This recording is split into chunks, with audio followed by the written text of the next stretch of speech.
Hi ಎಲ್ರಿಗೂ ನಮಸ್ಕಾರ. Welcome back to my YouTube channel. ಇವತ್ತು ವ್ಲಾಗಲ್ಲಿ ತುಂಬ ದಿನ ಆದಮೇಲೆ ನನ್ನ ಡೈಲಿ ರೊಟೀನ್ನ ತೋರಿಸ್ಬೇಕು ಅಂತ ಅಂದ್ಕೊಂಡಿದ್ದೀನಿ. ಹಾಗಾಗಿ ಈ ವಿಡಿಯೋನ ಮಾಡ್ತಾಯಿದ್ದೀನಿ. ಬೆಳಗ್ಗೆ ಬೇಗ ಇದ್ದು ಹಾಲನ್ನ ಬಿಸಿಗೆ ಇಟ್ಕೊಂಡು ನೈಟ್ ಉಳಿದಿರೋ ಸಾಂಬಾರನ್ನ ಬಿಸಿ ಮಾಡ್ಕೊಳ್ಳೋದಕ್ಕೆ ಇಟ್ಕೊಂಡೆ. ನಾನು ಬೆಳಗ್ಗೆ ಎದ್ದ ತಕ್ಷಣ ಒಂದು ಗ್ಲಾಸ್ ಬಿಸಿನೀರನ್ನ ಕುಡಿತೀನಿ. ಯಾವುದೇ ಕಾಫಿ ಟೀ ಏನೂ ಕುಡಿಯೋಲ್ಲ. ಹಾಗೆ ನನ್ನ ಹಸ್ಬೆಂಡ್ ಕೂಡ ಅದನ್ನೇ ಕುಡ್ಕೊಳ್ತಾರೆ. ಅದಕ್ಕೆ ನಿನ್ನೆ ನೈಟೇ ನೆನೆಸಿರೋಂಥ ಚಿಯಾ ಸೀಡ್ಸ್ನ ಹಾಕ್ಕೊಂಡು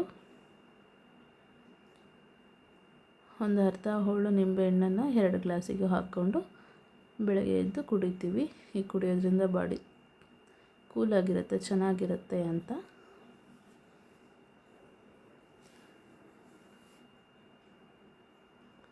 ಕುಡ್ಕೊಂಡು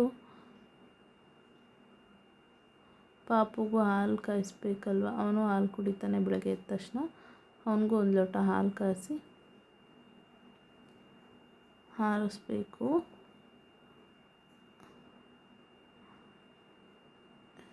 ಇವರು ಎದ್ದು ಬಂದು ಕೂತ್ಕೊಂಡಿದ್ದಾರೆ. ಅವಾಗಲೇ ಬೇಗ ಇದ್ದರು ಇವತ್ತು. ಈ ಥರ ಇಬ್ಬರು ಒಟ್ಟಿಗೆ ಕೂತ್ಕೊಂಡು ಮಾತಾಡಿಕೊಂಡು ಗ್ಲಾಸ್ನ ನೀರು ಕುಡಿಯೋದಿರುತ್ತಲ್ಲ, ತುಂಬ ಚೆನ್ನಾಗಿರುತ್ತೆ. ಅವನು ಹಾಲು ಅಂದ್ಕೊಂಡು ಕುಡಿತೀನಿ ಅಂತ ಹೇಳ್ತಿದ್ದ. ಅವನಿಗೂ ಹಾಲನ್ನ ಆರಿಸ್ಬಿಟ್ಟು ಹಾಲನ್ನ ಕುಡಿಸ್ದೆ. ಬಿಸಿ ಇತ್ತು ಹಾಲು, ಸ್ವಲ್ಪ ಆರಿಸ್ತಾ ಇದ್ದೆ.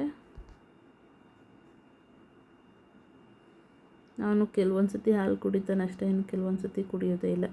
ಅವನಿಗೆ ಹಾಲು ಕುಡಿಸಿ ಮನೆ ಕೆಲಸ ಎಲ್ಲ ಮುಗಿಸ್ಕೊಂಡು ಪೂಜೆನ ಮಾಡಿಕೊಂಡೆ. ಪೂಜೆ ಎಲ್ಲ ಮಾಡಿಕೊಂಡು ತಿಂಡಿಗೆ ಪುಳಿಯೋಗರೆ ಮಾಡ್ಕೊಳ್ಳೋಣ ಅಂತ ಎಲ್ಲ ರೆಡಿ ಮಾಡಿಕೊಂಡು ಬೇಗ ಬೇಗ ತಿಂಡಿ ಮಾಡಿಕೊಂಡೆ.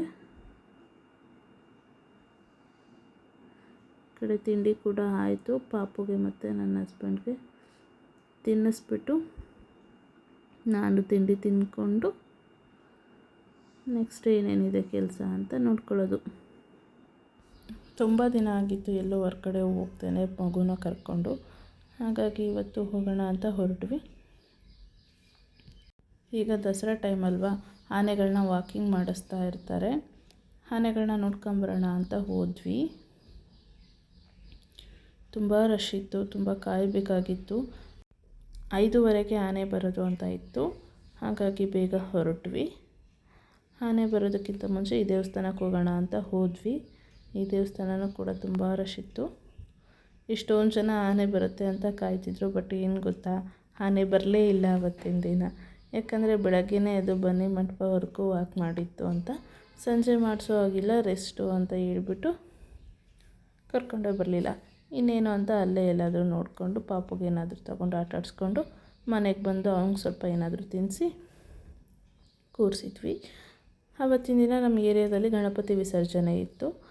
ಅದನ್ನು ನೋಡೋಕ್ಕಂತ ಇವರಿಬ್ಬರು ಹೊರಗಡೆ ಹೋಗಿ ಸುಮ್ಮನೆ ಡ್ಯಾನ್ಸ್ ಮಾಡ್ಕೊಂಡು ನಿಂತ್ಕೊಂಡಿದ್ರು. ನನ್ನ ಮಗು ಡ್ಯಾನ್ಸ್ ಮಾಡ್ತಿದ್ದ, ನಾನು ವಿಡಿಯೋ ಮಾಡಬೇಕಾದ್ರೆ ನಿಲ್ಲಿಸ್ಬಿಟ್ಟ. ಅವನಂತೂ ಸಿಕ್ಕಾಪಟ್ಟೆ ಇಷ್ಟಪಟ್ಟ, ಡ್ಯಾನ್ಸ್ ಮಾಡಬೇಕು ಅಂತ ಎಲ್ಲ ಆಸೆ ಪಡ್ತಿದ್ದ. ಡ್ಯಾನ್ಸ್ ಕೂಡ ಮಾಡ್ತಿದ್ದ ಅವನು. ಇಲ್ಲಿ ಗಣಪತಿ ವಿಸರ್ಜನೆ ಈ ಥರ ಮಾಡಿದ್ರು. ಅಂದರೆ ಜಾಸ್ತಿ ಹೊತ್ತು ನಿಂತ್ಕೊಂಡು ಡ್ಯಾನ್ಸ್ ಮಾಡಿಕೊಂಡು ಎಲ್ಲ ಮಾಡಲಿಲ್ಲ. ಎಲ್ಲೋ ಒಂದೊಂದು ಕಡೆ ಅಷ್ಟೇ ಡ್ಯಾನ್ಸ್ ಮಾಡ್ತಾಯಿದ್ರು. ಆದರೆ ನಮ್ಮ ಹಳ್ಳಿ ಕಡೆ ಮಾತ್ರ ತುಂಬ ಚೆನ್ನಾಗಿ ಮಾಡ್ತಾರೆ. ಇಲ್ಲೂ ಚೆನ್ನಾಗಿ ಮಾಡಿದ್ರು, ಅಂದರೆ ಆ ಥರ ಏನು ಮಾಡಲಿಲ್ಲ. ಮತ್ತು ಎಲ್ರಿಗೂ ಅರಿಶಿನ ಕುಂಕುಮ ಮಂಗಳಾರತಿನ ಕೊಡ್ತಾಯಿದ್ರು.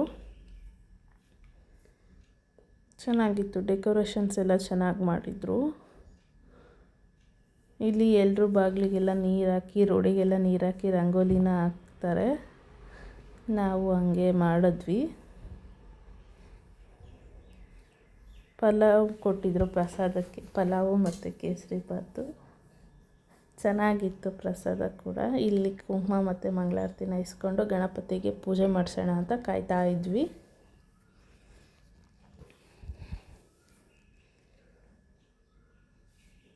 ನೀವೇ ನೋಡ್ತಿದ್ದೀರಾ ಡೆಕೋರೇಷನ್ ಎಲ್ಲ ಎಷ್ಟು ಚೆನ್ನಾಗಿದೆ ಅಂತ.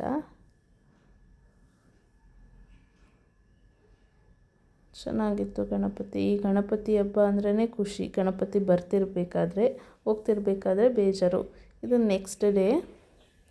ಈಗೆಲ್ಲ ಆನ್ಲೈನಲ್ಲಿ 1,00,000 ರೂಪೀಸ್ದು ಬಾಕ್ಸ್ ಬರುತ್ತಲ್ಲ, ನಾವು ಟ್ರೈ ಮಾಡೋಣ ಅಂತ ಒಂದು ತರಿಸಿದ್ದೆ.